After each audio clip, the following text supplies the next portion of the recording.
Hello everybody, I'm Patrick Kennedy and I am excited to be here giving my Week 8 Persuasive Speech Assignment. Now for this speech I've chosen to speak against the repeal of the 22nd Amendment. For those of you who don't know, the 22nd Amendment is a law that prohibits a person from taking the office of president more than twice, or once in the event that they have served more than 2 years of a preceding president's term. That is, no more than 10 years in office.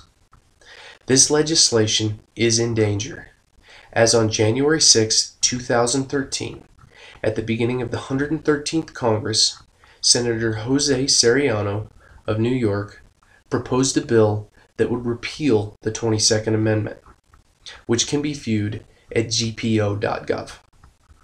Senator Sariano states that the repeal bill is a matter of principle. He feels that an elected official should not be held to a term limit. He believes that elections themselves should be the end result for terms. Brooks Jackson, 2015. I disagree with Mr. Sariano. Elections alone do not prevent the rise of tyranny. Only the people's willingness to remove a person from the seat of power will do this. The 22nd Amendment is simply a safeguard against a possible monarchy or a dictatorship, which could form from a person acquiring too much time in office and power thereof. So why do we have the 22nd Amendment? To find the reason for this, we have to look back at our own history, to the very reasons why this country was founded. That was due to the unfair treatment by a monarchy and the legislature's unwillingness to let our voice be heard. This is the reason why our founding fathers rebelled against the British Empire and started our revolution. After that war was won, our founders set to forming our governing body. They wished to set limitations on government's power to better safeguard the people's rights. This would ensure that no one party or person would be able to infringe on the rights of others. For this, they set up a three-part government system with the legislative, executive, and judiciary branches. These allowed each to check the power of the other. And that brings us to our very root of the 22nd Amendment, our very first president, George Washington. Now, as he was our first presidential leader, he set precedents during his time in office that would be followed by every president to precede him. These were the title of Mr. President, the bearing and demeanor of the president, and a limit of 2 terms in office. Now, this limit of 2 terms in office comes from the fact that Washington himself decided to step down. This was in part due to the fact that he had been in service to the people of this country for 20 years, and he wished to return to his home in Mount Vernon in Virginia. But also, as a patriot, Washington loved democracy, and he wished to ensure that it remains for the rest of this country's life. One way to do this was to ensure that the mantle of responsibility was passed on. Though it was the wish of our other leaders he should remain, this was the reason why he stepped down. Now, it was not law that a president only hold 2 terms in office, but it was voluntarily followed by almost every president in our history. That was until Franklin Delano Roosevelt in 1940, when he took and won a 3rd election.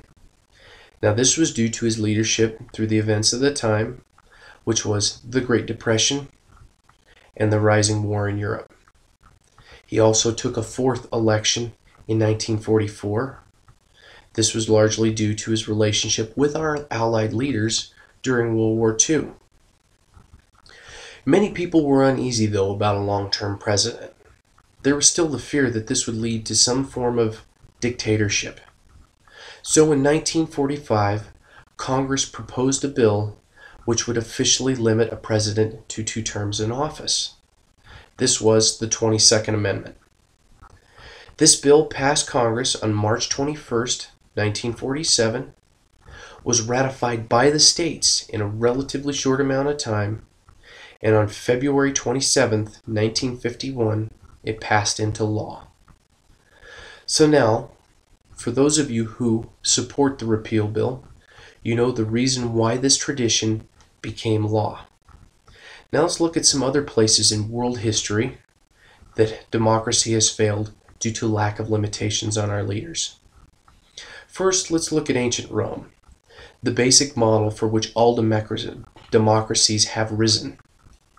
One figure we know very well from Roman history is Julius Caesar.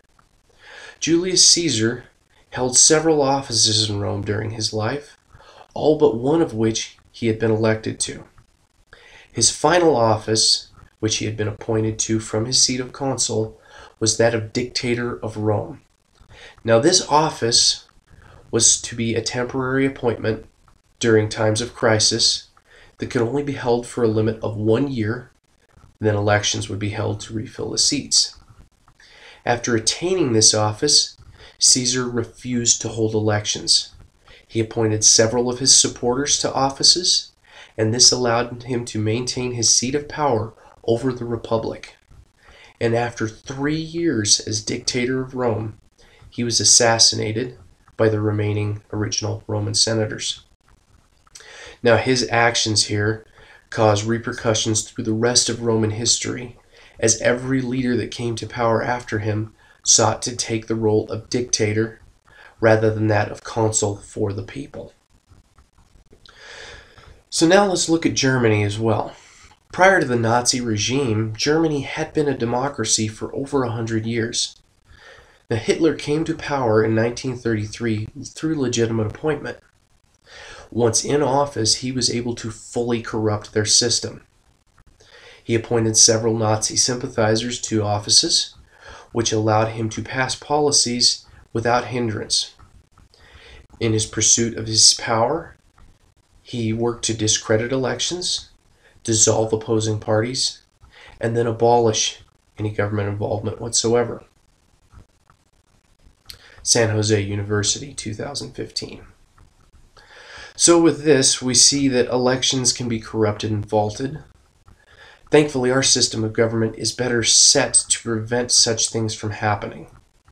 Procedures and safeguards have been put in place to ensure that we do not form a dictatorship. These are simply an electoral system, the division of power, the ability to take punitive action against a leader, such as impeachment, and a limit of 2 terms in office for the highest seat of power in this country, the presidency. So now I ask everyone to think about the principles that this great country was founded upon, the reasons why we have this strong but limited form of government, what a limited term in office does to safeguard our country and its principles. Ask yourself, what could possibly happen if we did not have limitations on our leaders? Also, how too much time in office could corrupt its purpose of defending the people. I ask you to please support the 22nd Amendment and do not allow its dissolution for the preservation of freedom and democracy that we ourselves hold so dear. Thank you very much. Well, that's it. I hope you all had fun. Have a great 4th of July, and I'll see you around campus.